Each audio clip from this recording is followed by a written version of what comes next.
Nimejiumiza kidogo hapa. Mbishi ninapokuambia hujapona, subiri mpaka upone au unaelewa. Sasa nyinyi mnafikiri mimi na shoot hivi napenda? Sawa. Sasa ungesubiri kwanza upone. Kuna muda mashabiki wanasubiria kazi. Umeona? Wewe unashangaa wiki mbili hamjaposti chochote. Wewe suruali unavua ya nini jamani?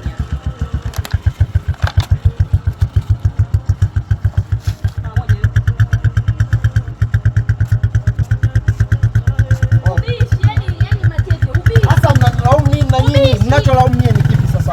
Tunakuja location ina mkuu huko saa. Wewe unafikiri mimi nakuja kushoot napenda au? Kwanza upone, umewahi mno sasa. Alafu mpaka tunabishana. Aliyesema mje location na si mimi. Viongozi basi nienda nyumbani.